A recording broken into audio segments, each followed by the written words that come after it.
Hey guys, today I will tell you about the second season of the fantasy drama from 2020, Warrior Nuns, based on the series of comics of the same name by artist and writer Ben Dunn.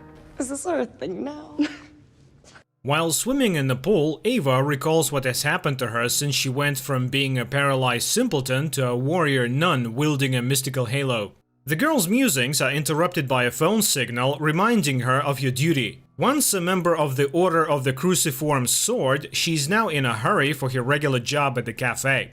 Arriving for her shift, Ava listens to customers talk about the explosion at the Vatican, and rumors that it was Angel Adriel himself who broke out of the basement proclaiming himself a mission. Miguel intervenes in the company's conversation, mocking the legends about angels and miraculous cure of the infected, calling Adriel an imposter. Left alone with Ava, Miguel tries to get her opinion, but the girl says she doesn't think about the subject at all, fearing that she might expose herself. A colleague asks Ava to go upstairs to her boss's office, and Beatrice also asks her friend to talk less to visitors about legends so as not to draw suspicion to herself. On her way home in the evening, Ava can't get away from the prophet fanatics handing out religious leaflets. One of them annoys the girl so much that she uses her power and pushes him aside. Meanwhile, in the monastery in Spain, having finished watching videos on social media with her friends, Camilla goes down to see Mother Superior. The woman instructs the girl to go to London. According to the order, one of the ministers is possessed by a demonic ghost.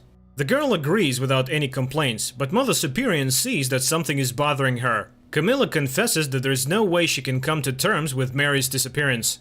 Portugal.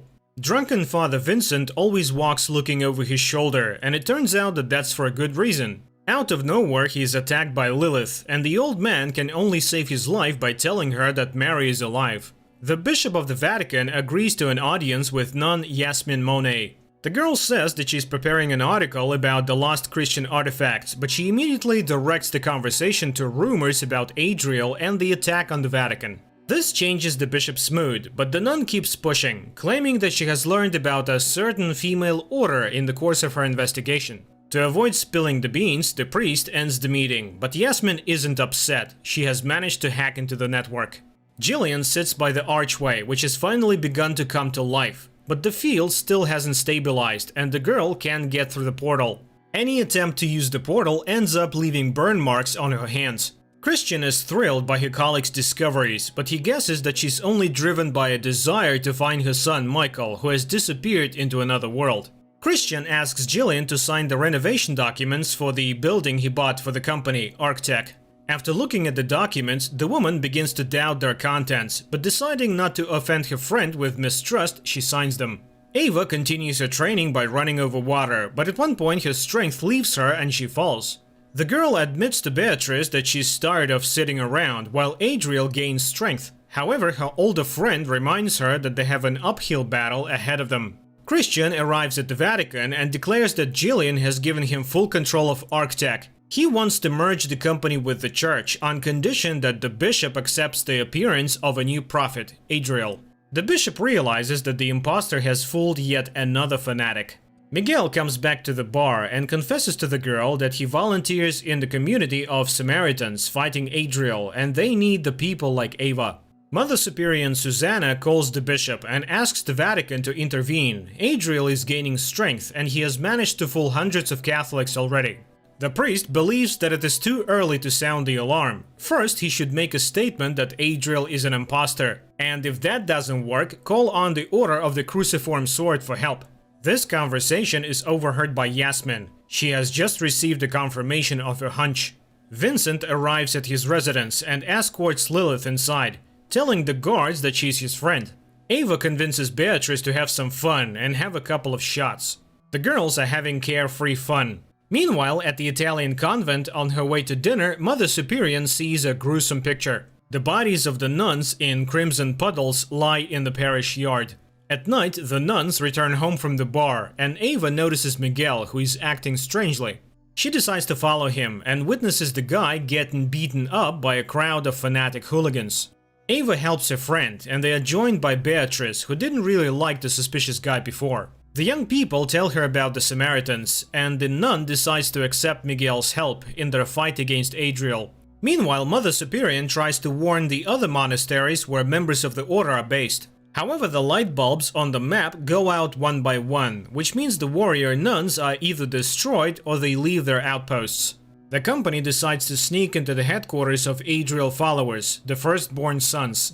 But seeing that the members of the sect are leaving with some cargo, the friends decide to follow them. Mother Superior orders Camilla to pack their things so they can hide and lay low as soon as possible. But suddenly, the nuns notice that the light on the map has not gone out on the Madrid cell, which means there are still living members of the order out there.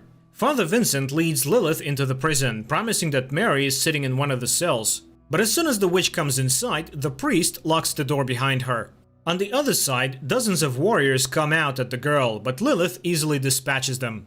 The company watches as fanatics stack a prayer circle with a cross in the field and begin to pray. At this point, Ava's attention is attracted by a strange sound, and turning around, the girl sees a cloud of locusts rushing at them. On their way back, the friends try to explain what they have seen, and seeing how the girls are calm about everything, Miguel suspects something is wrong. Ava has to confess that they are the nuns of the order, but he takes it as a joke.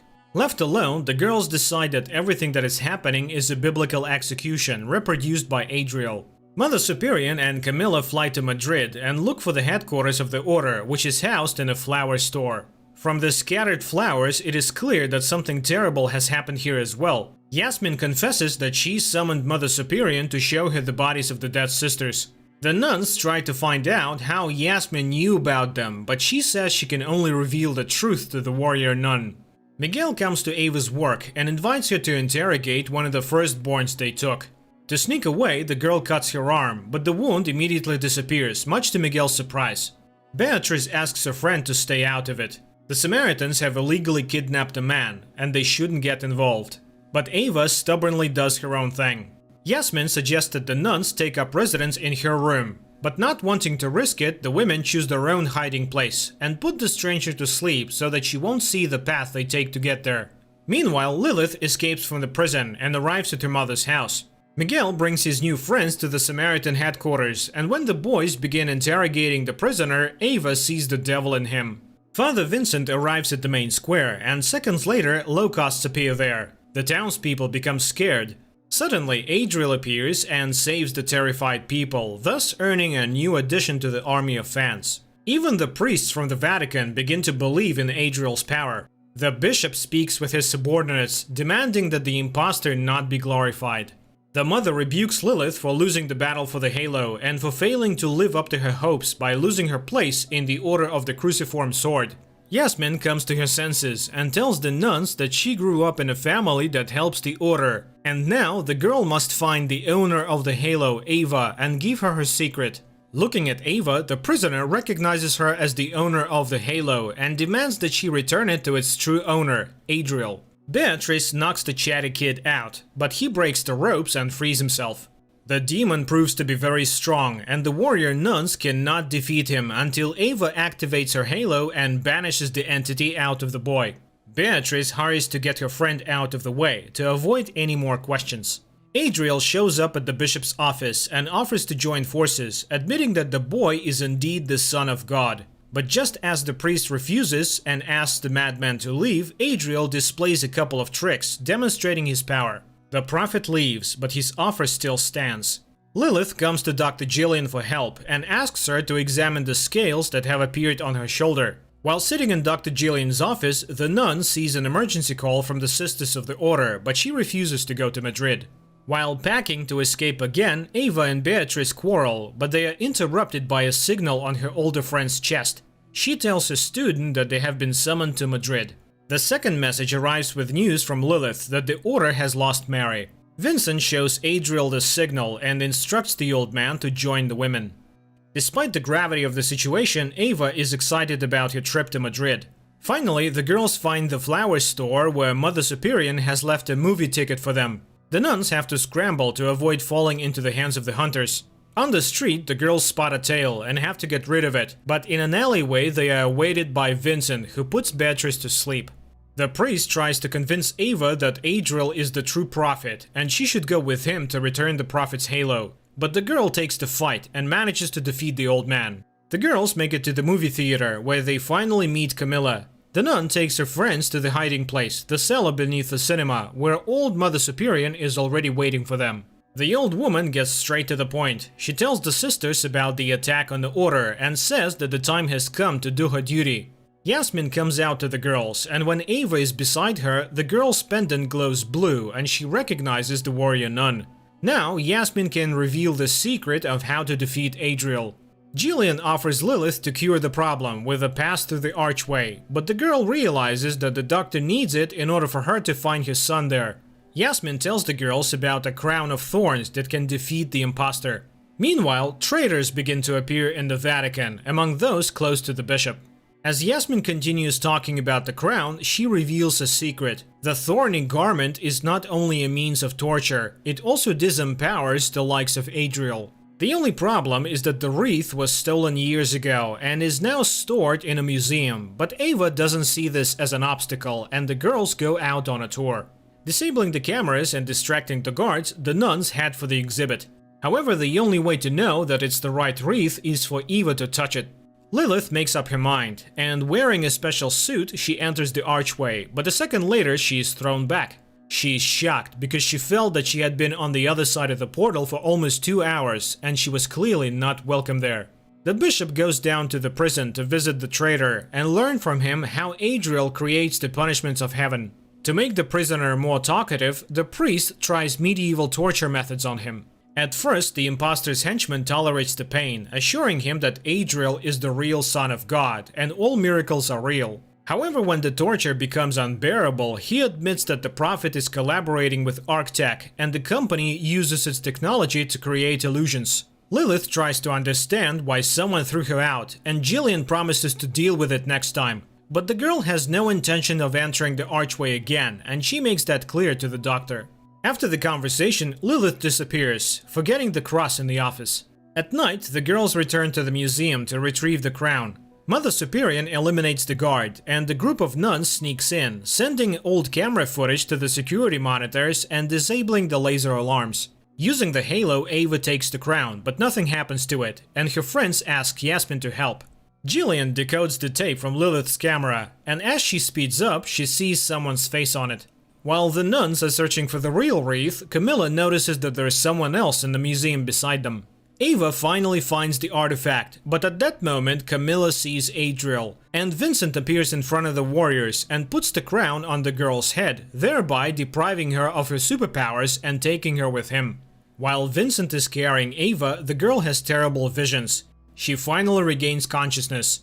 Before leaving the exhausted girl in a dark alleyway, Vincent promises to pray for her before Adriel destroys her. But suddenly, Miguel comes to the girl's aid. By some miracle, he also happens to have superpowers. He says that explanations can wait, and having dealt with the priest, Miguel and Ava run away.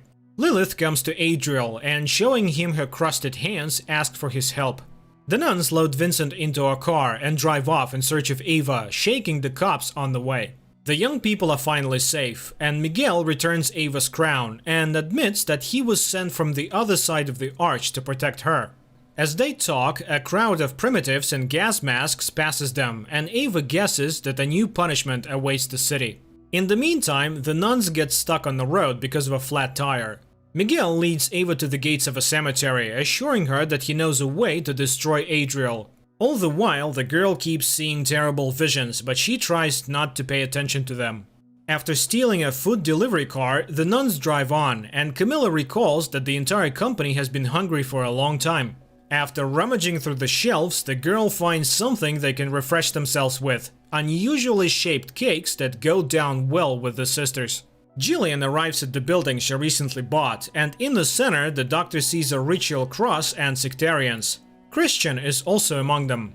Jillian asks Christian to explain what he has been doing all this time with her company and the building. Instead, Christian begins to talk about the all-powerful Adriel, who will soon conquer the whole world. Beatrice arrives at the cemetery looking for her friend, but the gas Adriel sprays as part of the next execution makes her scared. The girl removes a gas mask from one of the firstborns. Miguel and Ava daringly walk into Adriel's sect's church, and the two witness a ritual in which a demon possesses a teenager. Ava wonders how to stop all of this, but Miguel asks her to protect the crown and steps forward to take the hit. The guy's plan works. He lets himself be possessed by the demon, and then by painting it blue, he banishes it to show the sectarians what's really going on in the church. Mother Superior leads Vincent out of the car and into the woods to finish him off. But the woman doesn't have the strength to shoot him, so she simply pushes him into a ravine and inflicts some mutilation. Beatrice arrives at the church just as the commotion begins. Some trying to escape and some trying to expel Miguel, thinking that he's the one who brought the devil. The three of them are trapped, and hugging her friends, Ava activates the halo. Adriel tells Lilith that their destinies are intertwined, and they will conquer the world together. Feeling important for the first time, the girl believes the imposter. Miguel, Ava, and Beatrice manage to escape from the church, but now they risk being caught by the police or other fanatics, so the guy offers a safe haven, his house.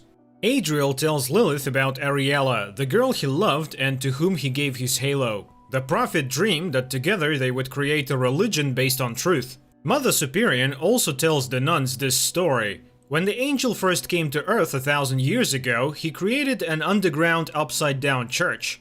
But Ariella prayed for a long time to find the truth, and God answered the girl. He sent her a crown that was to stop the imposter. Adriel and Mother Superior simultaneously tell this story, but each does it differently. The nun thinks that Ariella saw evil in the prophet, while Adriel tells Lilith that the crown corrupted the beloved and she betrayed him. Ariella put the crown on the prophet's head, and he was imprisoned in a cave in which he spent 1,000 years, except that the girl paid for it with her own life. And Mother Superior warns Ava that no one has ever managed to defeat Adriel and survive. The company arrives at Jillian's house, from which Lilith's signal was last heard, but the doctor asks the guests to leave. Miguel then asks to tell the woman that her son is here. Seeing the boy, who is much older than the day they last met, Jillian falls on his neck and cannot hold back her tears. The nuns try to find out from the doctor where Lilith has gone to, but Jillian cannot answer the question. The only thing the doctor can tell is that the girl's physical and mental health has severely deteriorated. Mother Superior goes outside to talk on the phone. The bishop asks the abbess to come to a secret meeting where further struggles with Adriel will be decided. Miguel, who is really Michael, comes into his childhood room and looks at the drawings he drew when Adriel manipulated him. Camilla hears someone's voice again and is caught in a frightened state by Beatrice. Camilla confesses that after being stroked on the back by one of the sisters in the convent, the girl is suffering from severe headaches, and her friend suggests that she have a little examination. Jillian recalls the day Michael ran into the portal. Once on the other side, the boy wandered alone for a long time, and then the shining angels took him to Rhea, the lord of Adriel. It was she who trained the angel and then sent him to Earth to stop the evil. The abbess and Yasmin arrive at the meeting with the priests, where everyone is already gathered. The archbishop begins talking about Adriel, calling him a wolf in sheep's clothing. The charlatan himself, meanwhile, continues to tell Lilith about himself, complaining about his life in the dungeon. Angel offers to show his friend his difficult fate, and to do so, he places burning fingers over her eyes. Jillian shows his son the face that ended up on her tape, and from what he sees, the boy faints. Beatrice does a scan of Camilla's spine, and during the procedure, the girls are being frank with each other. One of the nuns confesses that she has doubts about Adriel, but if he really turns out to be the prophet, all the scriptures will lose their significance. The picture shows a cross inserted into Camilla's spine, which is what is causing the hallucinations.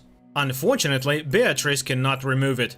Adriel asks Lilith forgiveness for the pain, but he convinces her to open her eyes, and when the burns come off, the girl sees demons and a completely different world, which she calls the truth.